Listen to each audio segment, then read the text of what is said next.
China reiterated its support for Cuba in the face of the energy blockade imposed by the United States and announced that it will continue providing assistance to the island. Our correspondent in China, Bruno Falci, brings us more details.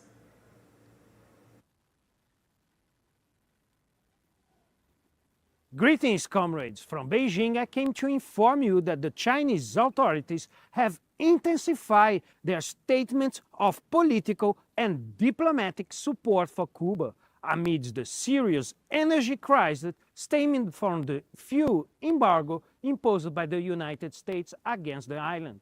In recent statements, the government spokesperson Lin Jian affirmed that China firmly supports Cuba in safeguarding his national sovereignty and national security, and opposed foreign interference, reiterated that Beijing will always provide support and assistance to the island.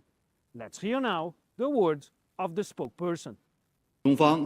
China firmly supports Cuba in safeguarding its national sovereignty and security, opposes foreign interference, and strongly condemns any inhuman acts or behavior that deprive the Cuban people of their right to survival and development.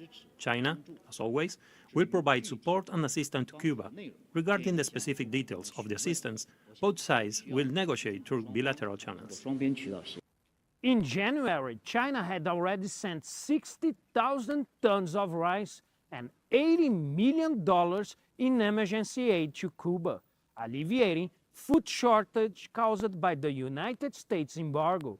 Li Jian's statement confirmed that additional assistance is planned, to be determined throughout bilateral consultation, reinforcing Beijing's commitment to Cuba's sovereignty and its rejection of United States pressure on the island.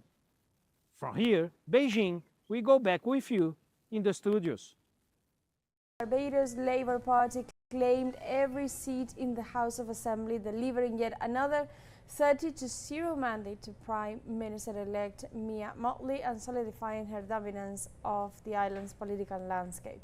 The victory was confirmed after 11 p.m. Wednesday, local time, when Deputy Prime Minister in the last administration, Cynthia Bradshaw, was declared the winner of St. Mitchell Southeast, securing 3,050 votes and defeating the Democratic Labour Party's Pedro Shepherd, who received 734 votes. The win was marked by celebrations at the party's headquarters, with supporters gathered in a swirling sea of red T-shirts. Prime Minister-elect Mia Mottley declared Friday a national public holiday and announced a national Thanksgiving and celebration rally for Saturday afternoon at the National Botanical Gardens. In this context, after the victory, Barbados Prime Minister Mia Mottley addressed the population, highlighting her party continues committed to true transformation for the improvement of the life in the island. We did not come simply to hold office. We have come to make Barbados better and to make your lives better. We have never stopped believing from the days of Grantley Adams that our mission first and foremost is to stop poor people from being poor and to remove injustice wherever it exists, to create opportunities for people, and to be able collectively to build strong families, strong communities, strong workers, strong businesses, and ultimately a strong nation. Moreover, re-elected Prime Minister Mottley highlighted the importance of working with the new generations to ensure the continuity of the political project of transformation. I am 60 years old, and I believe that I am a bridge, not a destination. I am a bridge, not a destination. And my responsibility is to ensure that the younger ones in this party receive the guidance and the mentorship that Brees and John, Henry Ford, Owen Arthur, Billy Miller, Nigel Barrow, David Simmons, Louis Tull, and I can go on, Vic Johnson, Johnny Cheltenham. They invested in me, and I have a responsibility to invest in all of these here. I want us, Barbados, to believe in ourselves. And as much as you have given us your trust and confidence, the major problems facing us as a nation require us internally to band together. In this scenario, the Prime Minister of St.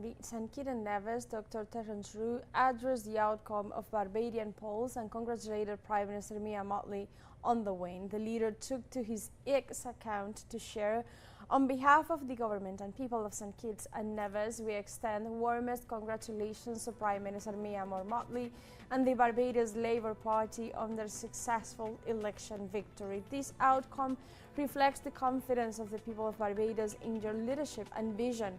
We commend your continued dedication to advancing the interest of your nation and the strengthening unity within the Caribbean community, CARICOM. We look forward to further deepening the strong and enduring ties between our two countries and also to continue collaboration with CARICOM in the spirit of friendship, mutual respect and shared progress. Please accept our sincere best wishes for continued success in your service to the people of Barbados." For its part, the government of Venezuela also congratulated the people of Barbados on the election results, highlighting the process was marked by peace and sovereignty. Through an official statement, Caracas assured Venezuela's acting president, Delcy Rodriguez, on behalf of the people, congratulates the government of Barbados and the successful conduct of the general elections, a process that took place in an atmosphere of peace, democratic participation, and institutional stability, in which the Barbados Labour Party, BLP, led by Prime Minister Mia Mottley, was re-elected for a third consecutive term in office. Furthermore, the statement underscored that the election results reflect the democratic participation of the Barbadian people and consolidate Barbados as a solid, sovereign and independent republic, an active member of the Latin American and Caribbean regional system, which will continue to contribute to the construction of unity and cooperation in our region.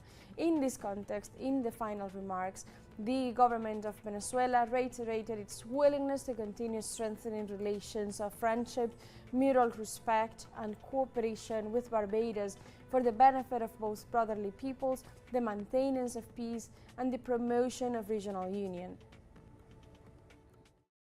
And on Wednesday, U.S. Secretary of Energy Chris Wright met with Venezuela's acting president, Delcy Rodriguez, at the Miraflores Palace. Acting President Delcy Rodriguez held a dialogue with the U.S. Secretary of Energy with the purpose of articulating a constructive and beneficial energy agenda for both nations based on the energy sovereignty of the South American country. In this context, Rodriguez reported that among the points discussed were projects in the areas of oil, gas, mining and electricity, expressing confidence that differences will be overcome through diplomacy. The acting president also reiterated her welcome and openness to an energy agenda and a long-term productive partnership. The high-ranking U.S. official's visit comes amidst the Bolivarian government's efforts to increase crude oil production, to establish new energy partnerships, and also to diversify its hydrocarbon exports. And in this context, the acting president affirmed that all bilateral relations with the United States must be based on mutual commitment and benefit. El primer punto es el establecimiento de una asociación productiva a largo tiempo. The main point, the first point, is the establishment of partnership that will stand for a long time. Que permita una agenda energética que se convierta en motor de la relación bilateral y que esa agenda energética sea productiva, efectiva, que sea beneficiosa para ambos países, que sea complementaria. The first point is the establishment of an energy agenda that will be the base for the future partnership, an agenda that will allow us to work complementarily, that will allow us to work together. China reiterated its support for Cuba in the face of the energy blockade imposed by the United States and announced that it will continue providing assistance to the island. Our correspondent in China, Bruno Falchi, brings us more details.